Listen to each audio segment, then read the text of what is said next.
So it's the first day of winter. For some unknown reason, this hive is still 3 boxes high. So we're going to get in there and see why, and see how much we can take it down to help the bees for winter. Alright. Yeah, I don't know why it's still 3, but anyway. Alright. We're going to start at the top, see where the bees are. Usually I start at the bottom, but a lot of times when I'm wintering down, I want to see the food resources, which are, of course, mainly at the top. So, let's see what's going on. Still got a feeder on here, which I know has got nothing in it. But oh Lord, you can tell I haven't been in here for a very long time. Oh, see the sound of that is very. Oh, hello. Okay. So I've got bees at the top. That does not mean that I have bees all the way through the box, because a lot of times when it gets cold the bees will go up as heat rises, so that's why I like to start at the top when I'm doing wintering down. So already I've got a lot of bees, which is a good sign for starters, but as I'm going to move down I'm going to see what's in there and see if we need to put it all together. So the problem I have here is that this box here is actually a 3/4 box, so if I need to rearrange frames I'm going to be in a bit of trouble, because of course 3/4 frames look a bit funny in a full box, and I cannot move full frames to a 3/4. So let's see what that done. This is looking very good. I've got bees down here as well. I've still got my epivar strips in, so we'll also check to make sure that they have worked. I can also see that over on this side here there's a lot less bees, so it shows me already that there is space that they are not using, which means I can take this down. Now let's go all the way down to the bottom and see if my bees are all the way at the bottom as well. It might be that I condense the two. Oh, that's good. I might condense the 2 full boxes and then keep that 3/4 on the top. Alright. This is my best hive so far. So people might look at this and say, oh, there's 3 boxes of bees, leave them alone. But to tell you the truth, they are not using. So if I open this one here, it's hardly any honey. There's no bees on it. It's already starting to go a bit mouldy. Okay, so it shows that they are not making it all the way out and utilising the whole entire box. So that's what I'm going to try and do. I'm going to try and take them down and just condense the space. So I condense the space so that they fill up the whole entire box, which means that there's less room for them to heat, having all these empty frames out on the sides, meaning they're trying to heat up a space that they're not using. And also when you've got a whole hive that is completely full of bees, I mean chocker to the edges, you don't get any of that condensation, because they are able to keep the whole thing in. That frame there is just completely empty, like absolutely no point in me having that in there. So I'm going to leave the space box on. This is now going to be my starter box where I will move all of the brood into. It's a little bit of honey, but not much on that side. And knowing how full that other box is with honey, I'm actually going to probably put that in the maybe pile as I move through. So I'm going to have to find out where the brood is. It may not even be in here, it may actually be completely in the second box, but I'm going to move it all down to the bottom, and this is going to be my brood box, and then I'm going to have that 3/4 box on the top. I'm getting there. Honey, I've also got some pollen on here, which I'm kind of thinking I might be getting into the brood. That can go in a maybe pile. These are my epivar strips. I'm going to move them closer to the brood to make sure that they do their job properly. There we go. So I've got some brood here. So these are that's my capped brood. There's no eggs or larvae. Oh, there's a little larvae around the side, but not much going on. And it's not a bad side. I just feel like I think our queen has moved up to the top where it's warmer. But I'm still going to leave that little bit of brood there, and I'm probably going to surround it by the brood that I hope I will find in the top box as well. Oh, I can definitely see more brood on here. So a lot of times when we put our varroa strips in, we put them quite spaced out because the brood is quite wide. But as we're moving into winter, my brood is now shrunk down to only 2 frames, so I need to move those epivar strips closer to where my brood is. Alright, So I've got brood, but can you see how patchy it is? It's not the best brood pattern I've ever seen. So it might show that our varroa is still too high in here, which is a bit of a worry. I mean, Queenie's still in there, which is good, but she's definitely not laying the best I've ever seen. There's not too much about, I can do that about, I mean, if it's varroa, obviously I can do some retreating and do some other things, but if it's a queen issue, there's not much I can do because it's winter. So bees can make a new queen any time of the year when they need one, but she cannot get out and mate because there are no boys to mate with. See, these are all females, there's no drones in here. It's not the time of the year for drones to be made.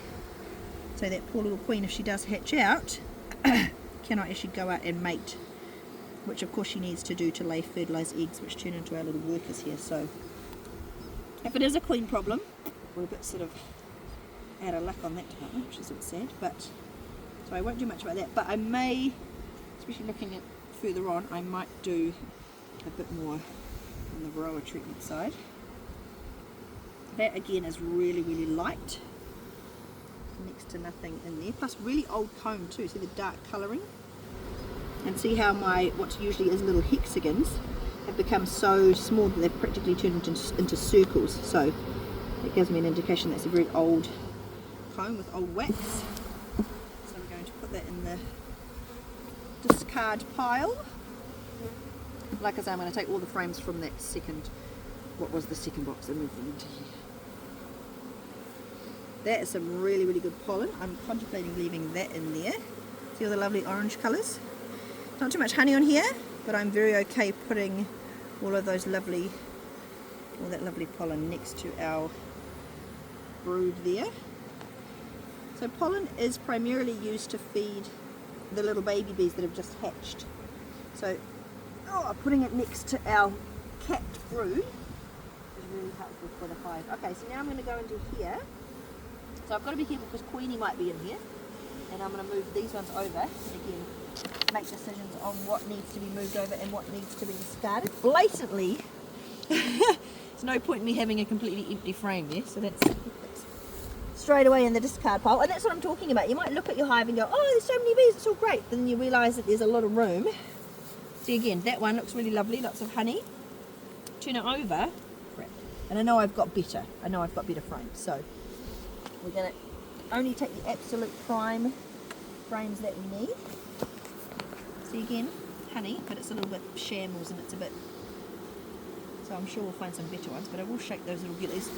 These ones are going, by the way, in the maybe pile in case I do need them. But we're going to go through this whole top box and make some. So you see that one, it's lovely, but again it's not exactly a full frame, so again it's in the maybe pile. Now I'm guessing that there will also be some brood in here, so I need to make sure that I put, if I find any brood, to put it in the centre where the other brood is, to keep it all centralised. Oh, I've even got some open nectar here, so the bees are obviously still out collecting something, which is pretty cool. And again, that's got a lot of space on there. So again, put that in the maybe pile. If this was spring, that would be a really lovely frame to put near the queen because there's lots of empty room for her to lay in, but obviously it's not.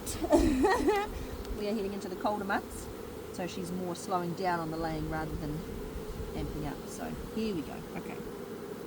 So here's some more of our brood. Again, super patchy and not great. I've even got some little dead ones here that are not hatching, so definitely still got some varroa issues. So we'll have to find something else to treat with as well. But that's brood, so I definitely need to put that near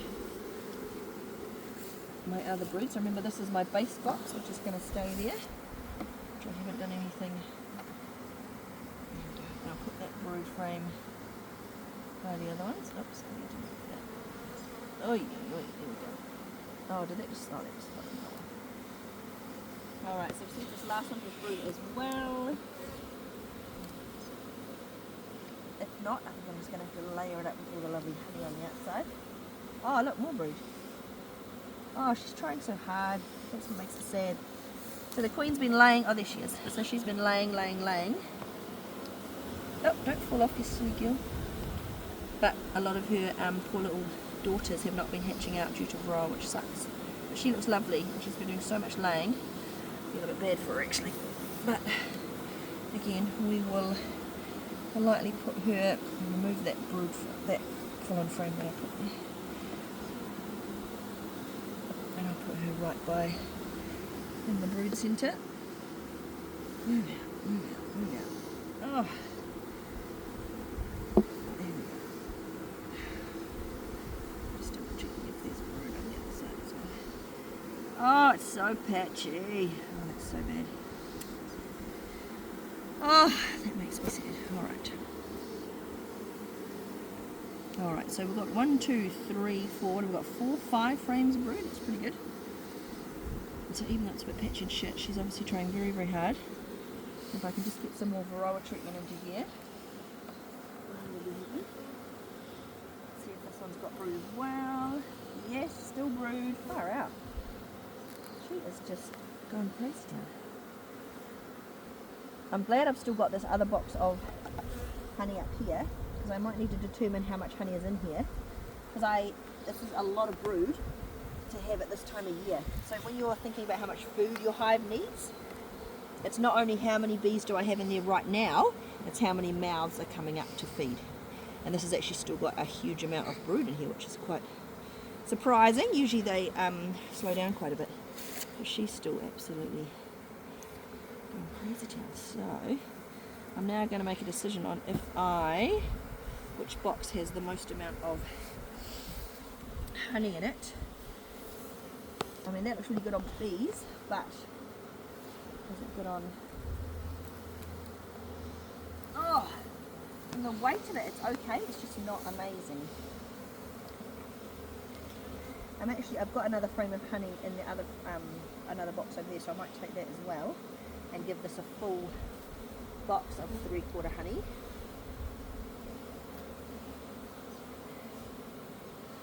That looks pretty good. Alright, so I've just got one last frame in here that I just realised I didn't hit. I'm just going to shake it out into here.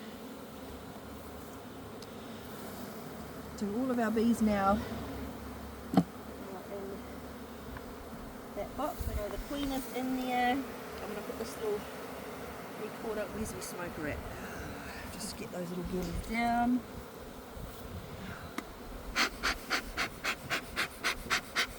See, that's what you want. You want literal bees from edge to edge. You want them completely filling up the space, because remember, they're going to use their own bodies and their own food resources to heat this space up. So if you've got frames on the outside that have got nothing on them or no bees on them, it's an absolute waste of space that they're trying to heat. So we're going to try 1, 2, 3, 4, 5, 6, 7, 8. Oh, I've only got 9! Oh, look at that. I'm missing a whole frame that I can put in there. That's a bonus. That makes me feel better. So I'm going to squeeze that together. So remember when I squeeze the frames, there's a bee space in between, so I'm not actually squeezing any bees.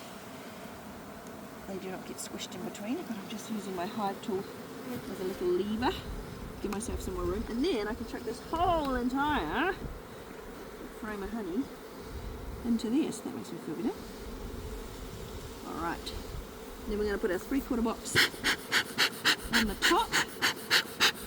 Sit down, ladies, and we'll get squished.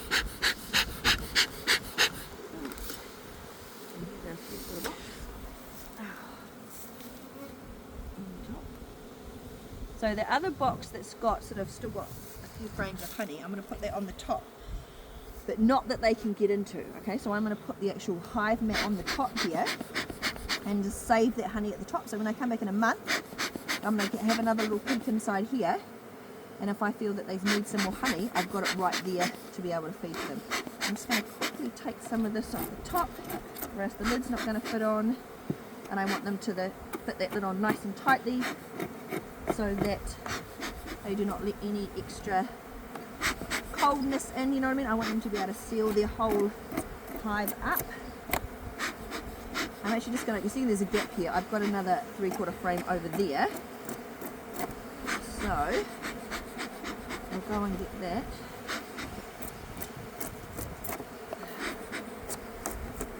There we go. So now I know that the top lid, wherever I may find it, here we go,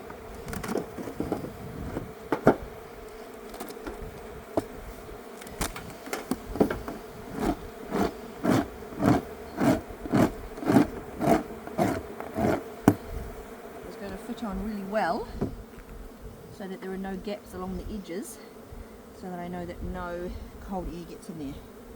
Done. And then I'm going to put this box with no bees on it on the top, so the hive itself still looks the same to them, so I'm not confusing them so much, but they now only have access to 1 full depth and 1 3/4.